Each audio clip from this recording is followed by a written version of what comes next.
Please explain the whole recent situation developing between the US, Russia, Ukraine regarding peace deals. Why has the US suddenly started supporting its biggest rival, Russia? Is Trump going to end his rivalry and take US Russia relationship to the pre Cold War era?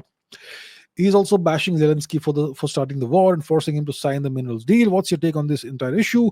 If the US and Russia become allies now, how will it affect global geopolitics and especially Bharat?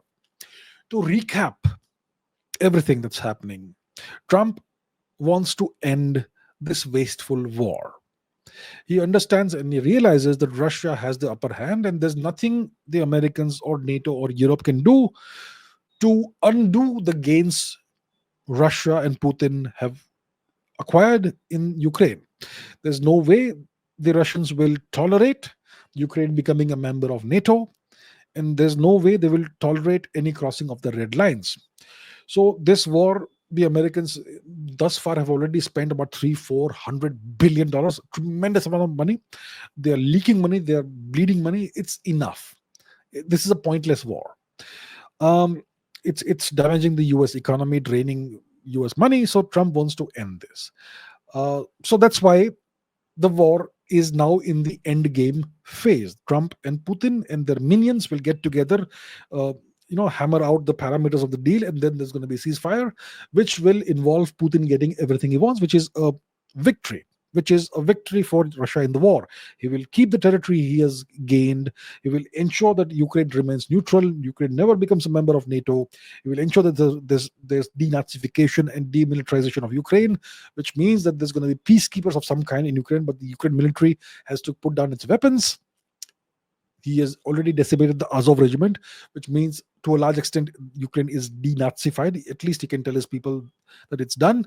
And he's going to ensure that Zelensky is ousted. There's a regime change. So Putin gets everything he wants. Everything he wanted on February 2022, he will get all of that. And it's not a big loss for the US. It's actually good that the war ends. So Trump is not supporting his biggest rival. The US is not supporting its biggest rival. They're just ending the war. And you have to understand another thing. There's a China factor here. See, the war has pushed Russia into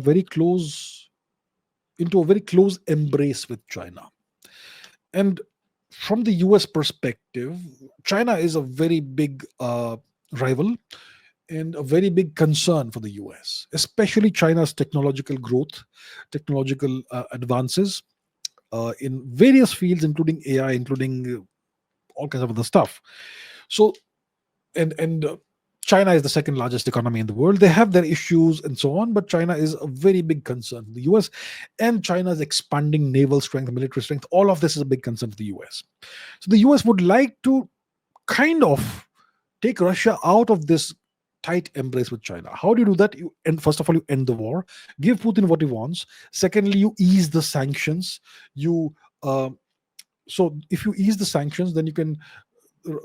The sanctions had decoupled Russia, the Russian economy, from the Western economy. So now you open up those ties again. And of course, you have to remember that everything was not shut down. There is this, if you go to any airport, major airport, then you will see that there is an airline called Aeroflot, Russian airline. Their planes are mostly Western planes, Boeings and Airbuses. And so those spares and supplies, the supply of that still continued during the war. So not, everything was not shut down, but yeah, Russia's banking system, economic system was decoupled from SWIFT and so on. So that may happen again. So if Russia gets access to the Western economy again, then their tremendous dependence on China will not be such a big factor anymore, and Russia will be able to kind of decouple to some extent from China. Of course, they will not completely give that up. Russia also understands that China is a valuable partner to have, so is India. So what the US wants to do is they want to take Russia out of its tight embrace from China. They want to make China feel more isolated so that they can eventually, the big agenda is to rein in China, to clamp down on China and ensure that China doesn't become a great power or a potential superpower in the future. That's the big objective. Trump's big game is China. It's not Russia. Russia can be dealt with by ending the war, which will happen soon. So that's actually what's happening. Zelensky is irrelevant. They're going to get rid of him at the earliest. Uh, so Trump is ending the hostility, etc., with Russia. He's going to make life easier for Russia. He will probably ease a lot of sanctions, bring Russia back into the fold of the global economy. And then he's going to focus on China. And in that, he's going to need India as well. So the US and Russia don't become allies. All that happens is that the hostility ends and they are no longer enemies. It doesn't mean that they become allies. Just because they have ended the war, they're ending the war and they are no longer enemies, it doesn't mean that they have become allies. Please understand the distinction. Um, so yeah, once this happens, once the war ends, once there's a ceasefire and Putin gets what he wants and Zelensky is out and so on and so forth, all of that stuff, then the war has ended. They are no longer enemies. Then what happens then is Trump and the US start focusing on China. And there's going to be consequences coming out of that, all kinds of first order, second order consequences. And it's going to involve India to some extent, maybe to a large extent, because the Americans will want India on their side. They're going to tell us, you're either with us or against us. Then we have to pick a side. But at least we don't have to go against Russia. Right? The past, let's say a year or so, there have been attempts, serious, concerted attempts by India and China to bring down the hostility that started with the Galwan clash 2020. And that succeeded to a significant extent. Of course, we haven't uh, we haven't demarcated the boundary, the India-Tibet border, which is the main bone of contention. But the temperature and hostility has come down. The two armies are no longer staring eyeball to eyeball to a large extent, and patrolling is now happening in a peaceful manner, and so on.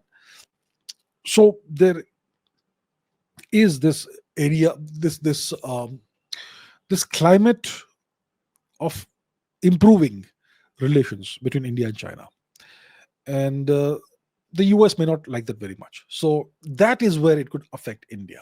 That's where it could affect Bharat. It could place us in a position where we have to make a choice. Either we want friendly relations with China, or we have to end all that and become kind of a US tool in its toolkit of containing and encircling China. So that is what could be coming up for us in the next 3-4 years.